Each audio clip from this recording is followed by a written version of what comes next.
भारतवासियों, मैं इस सरजमीन को सलाम करता हूं। ये वो सरजमीन है जिसने आजादी के वो बुलंद नेता पैदा किए जिन्होंने अंग्रेजों को यहां से भगाया। आज दूसरी मुबारक आपको यह करता हूं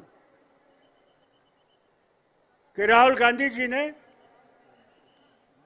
अपनी यात्रा यहां पे जो इन्होंने ईस्ट से शुरू की थी, आज बंबई में समाप्त हुई। इन्होंने, जैसे स्टालिन साहब ने कहा, कन्याकुमारी से शुरू की थी और कश्मीर आए थे। कश्मीर में बर्फ पड़ रही थी, कई लोगों ने जो इनके साथ थे उन्हें बर्फ देखी नहीं थी। ये है हमारा भारत, कश्मीर से कन्याकुमारी और मणिपुर से मुंबई, ये भारत है। याद रखिएगा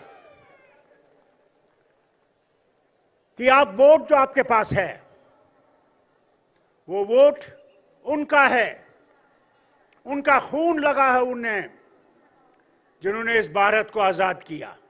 कभी भूलिए नहीं, वो सो गए मगर एक काम आपके लिए छोड़ गए कि इस भारत को बचाना है, इस भारत को सबके लिए रखना है।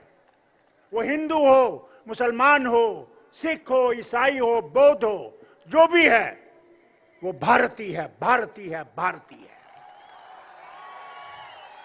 इससे बड़ी बात यह है, उस वोट का आपको बचाना है। ये मशीन जो है ये चोर है। मेहरबानी करके उस मशीन को देखिएगा। जब आप अपना बटन दबाएं, जो कागज वहां से लिखेगा वो देखिए कि आपका वोट उसमें है या दूसरा वोट गया है। हमने बहुत शोर किया, कहा वापस कागज का लाओ, इस मशीन को हटाओ। मुझे उम्मीद है जब इंडिया गठबंधन की गवर्नमेंट आएगी उसमें यह मशीन खत्म हो जाएगी। और दूसरी बात होगी कि इलेक्शन कमीशन जो है वो आजाद हो जाएगा, वो मुक्त हो जाएगा। उसमें वो लोग होंगे जो भारत से प्यार करते होंगे और इस मिट्टी को प्यार करते होंगे। बहुत चुनौतियां हैं, उन चुनौतियों का हम सब ने मुकाबला करना है। जितने भी लीडर यहां बैठे हुए हैं, हमने इकट्ठे इस किश्ती को चलाना है और इस किश्ती को डुबाने के लिए बहुत लोग खड़े हैं, उनका ख्याल रखिएगा। मगर अगर इंडिया मजबूत रहा और हम लोग सिर्फ ये सोच के निकलें कि हमने भारत को बचाना है, यहां के आईन को बचाना है, यहां के इंसान को बचाना है, तब सब कुछ ठीक होगा। आज फिर से मैं मुबारक करता हूं राहुल को और इसकी उस सारी टीम को जिन्होंने भारत को आज देखा है। दिल्ली में बैठ के भारत नहीं दिखता, भारत गांव में जाके दिखता है। जैसे इन्होंने देखा, इन्होंने उनसे गले लगाया जिनसे कभी किसी ने गले नहीं लगाया होगा। समझ लगे उनके पास है क्या, कहां पहुंचे हैं। भाई लोगों, आज मैं पूछता हूं आपसे, वो जो तेल है, डीजल हो या पेट्रोल हो, उसकी कीमत कितनी है? आज जरूर ने 2 रुपए कम किए हैं क्योंकि इलेक्शन आने वाला है।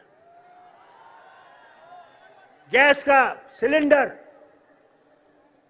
कितना महंगा है?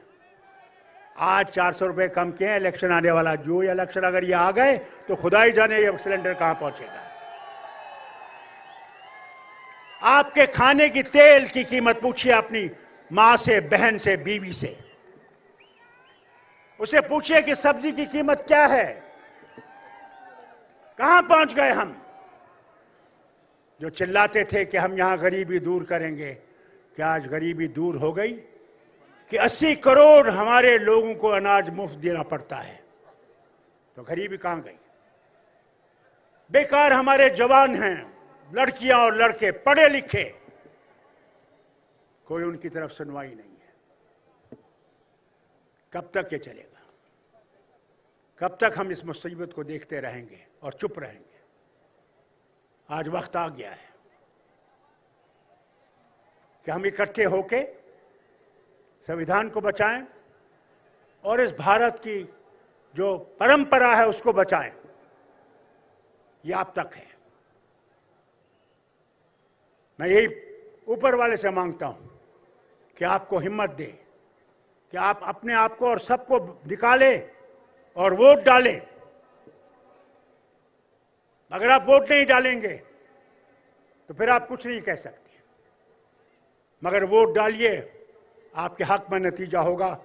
यही कहकर मैं फिर से महाराष्ट्र कांग्रेस को मुबारक करता हूं जिन्होंने ये सम्मेलन आज यहां पे इंतजाम किया, और राहुल को मुबारक करता हूं कि इसने ये कदम उठाया और सारे भारत को देखा। मैं उम्मीद करूंगा कि आगे ये याद रखेंगे कि भारत को उठाना है तो अपने आप को कुर्बान करना है। ये याद रखिएगा। जय हिंद, जय महाराष्ट्र।